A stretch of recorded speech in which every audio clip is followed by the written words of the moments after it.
ඉතින් අද මේ channel එකේ පළවෙනි battle එක විදියට Halloween එකට editing battle එකක් ඉනවා. හරි ඉතින් battle එකට යන්න කලින් පොඩි කාරණා ටිකක් තියෙනවා කියන්නේ. මොනවද කියලා බලමු දැන් අපි ඒ කාරණා ටික. ඉතින් මේ editing battle එක කරන්න අදහස Pixel edits ගේ. එතකොට මේ video editing EditZ ඒ කියන්නේ මගේ. එතකොට මේකේ intro ඒ වගේ වැඩ කටයුතු Techie EditZ ගේ. ඉතින් ඕගොල්ලන්ට මේ battle එකෙන් අලුත් experience එකක් කියලා හිතන ඔයාලට තව දෙයක් තමයි මේකේ තරංග වදින්නේ Pixel edits සහ Techie edits යන දෙන්නත් එක්ක මම EditZ. මේ battle එක ඕගොල්ලන්ට අපේ channel තුනේම බලා ගන්න පුළුවන්. ඒ වගේම ඔය කට්ටිය හැමෝටම මතක් කරනවා හොඳම ආර්ට් වර්ක් එක තෝරන්න. මේ channel තුනටම ලොක් වෙලා camera tab එකට ගිහිල්ලා camera tab එකේ අපි poll එක open කරනවා. ඒ battle එකෙන් edit කරන ෆොටෝ තුනෙන් හොඳ ෆොටෝ එකට vote එකක් දැමීමේ හැකියාවක් තියෙනවා. ඔව් මම දන්නවා Halloween වෙලා දැන් මාසෙකුත් ඉවරයි. නමුත් අපි මේ battle එක අප්ලෝඩ් කරනවා. ඉතින් ඔයාලට පුළුවන් මේ වීඩියෝගේ හොඳම ආර්ට් වර්ක් එකට vote කරන්න. ඊට පස්සේ අපි තුන් දෙනාගෙන් ප්‍රතිශතය 300ට අරවලා වින්නව තෝරගන්න. වින්නට තෑග්ගකුත් දෙනවා. ඉතින් අපි එනම් battle එකෙන් පස්සේ හම්බෙමු. මේ අරබෙන්නේ රතු කොල්ල දම් සටන.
ෆොන්ට් එකේ තියෙන ග්‍රීන් කලර් එකට. මම හිතුවේ මුලින් හැපි හැලෝවින් කියන ටෙස්ට් එකේ හැලෝවින් කියන ඕවකුරට ෆොන්ට් එකේ ආපු එකක් කියලා. ෆොන්ට් එකෙන්ම ආපු එකක් කියලා. මම වීඩියෝ එක බලද්දි තමයි දැනගත්තේ ඒක එයා හදපු එකක් කියලා. ඉතින් හරිම ලස්සනයි. Pixellab වැඩක් කියලා කියන්න පුළුවන්. good luck. ඉතින් Techie EditZ ආර්ට් වර්ක් එක ගැන කිව්වොත් ඒකත් හරිම ලස්සනයි. මම එකේ ආසම් බෑග්ග්‍රවුන්ඩ් එකට. ඒක නිකන් 3D සුසාන භූමියක් වගේ. ඒකත් එක්කම ඒක ලස්සන හදලා තියෙනවා. කාටුන් විදිහට හදලා තියෙන්නේ. කාටුන් එකක් වගේ ලස්සන 3D වල හදලා තියෙනවා. එයාත් Pixellab වැඩක් කියලා කියන්න පුළුවන්. එයාට good luck. ඉතින් මම මුලින්ම EditZ ගේ ආර්ට් වර්ක් එක ගැන කතා කරලා ඉන්නවා. ඒක ගැන කතා කරොත් ඒකේ අපිට බැලූ බැලමටම පේන්නේ ඒකේ අර ගෙට උඩින් ඉන්න හෝල්මන් වගේ දාලා තියෙන කැරක්ටර් එක තමයි. ඉතින් ඒක යා ගොඩක් ඒක එඩිට් කරද්දී ඒ ෆොටෝ එකට වැටෙන කලර්ස් ගැන ගොඩක් සැලකිලිමත් වෙලා තියෙනවා කියලා පේනවා. ඒක අපිට හොඳටම බලාගත්ත හැකි.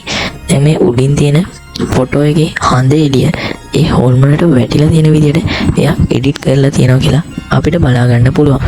ඉතින් ඊළඟට එයාගේ මේ ෆොටෝ එකේ ගියේ බැලුවොත් එයා ගියසේ ලයිට් එකක් දාලා තියෙන විදිහට සාමාන්‍ය එයාගේ එඩිට් එකක් කරද්දී එයාගේ දෙයක් සාමාන්‍ය කෙනෙක් හිතන්න අමාරු දෙයක්. يعني මෙයා ගොඩක් ක්‍රියේටිව් විදිහට හිතලා ඒක හදලා තියෙනවා කියලා අපිට බලා ගන්න පුළුවන්. ඉතින් ඊළඟට ෆොටෝ එකේ හැපි හැලෝවින් කියලා දාලා තියෙන එක ලස්සන ෆොන්ට් එකකින් දාලා තියෙනවා කියලා මම දැක්කා. ඉතින් මට ෆොටෝ එක දැක්ක ගමන්ම හිතුනේ මෙයා ෆොටෝෂොප් වලින් මේ ෆොටෝ එක උපරිම එයා දන්න දේවල් ඔක්කොම එකතු කරලා එඩිට් කරලා තියෙනවා කියලා. එහෙනම් ඉතින් EditZ net good luck. අපි ඊට පස්සේ Techie EditZ ගේ ආර්ට් වර්ක් එක පැත්තට ගියාන් පස්සේ ඒක ගොඩක් කාටුන් ක්වොලිටියට ඩිසයින් කරලා තියෙනවා කියලා බලා ගන්න පුළුවන්. ඒකේ දැන් ෆොටෝ එක එයා දාලා තියෙද්දි ඒකේ එයාත් කලර් ගැන සැලකිලිමත් වෙලා තියෙනවා කියලා බලා ගන්න පුළුවන්. ඒකේ ගේ දිහාම බැලුවොත් හඳ එළිය ගේ වහලට වැටලා තියෙන විදිය අපිට හොඳටම බලා ගන්න පුළුවන්. ලස්සන බෑග්ග්‍රවුන්ඩ් එකක් එහෙම එයා අරන් තියනවා කියලා බලා ගන්න පුළුවන්. තව දෙයක් තමයි එයා ඒකේ දියුදලා තියෙන තව පොඩි පොඩි ෆොටෝස් ගොඩක් එකතු කරගෙන හදපු නිර්මාණයක්. ගොඩක් ලස්සනයි ඒකත්. එහෙනම් ඉතින් Techie EditZ good luck. මුලින්ම මම කතා කරන්නේ පික්සල් EditZ ගැන. එයාගේ ආර්ට් වර්ක් එකේ මම වැඩිපුරම කැමති එයාගේ බෑග්ග්‍රවුන්ඩ් එකට. ඒ වගේම එයා මේක පෝස්ට් එක එඩිට් කරන්න භාවිත කරලා තියෙන ඇප්ලිකේෂන් එක තමයි Pixellab. එහෙනම් Pixel EditZ good luck. ඊළඟට මම කතා කරන්නේ EditZ net ගැන. එයාගේ මේ ආර්ට් වර්ක් එක මම වැඩිපුරම කැමති එයා හදලා තියෙන්නේ කාටුන් එකක වෝල්පේපර් එකක් විදිහට වගේ නිසා. එයා මේ පෝස්ට් එක හදන්න භාවිත කරලා තියෙන Photoshop application එක. ඒක නිසා EditZ net good luck.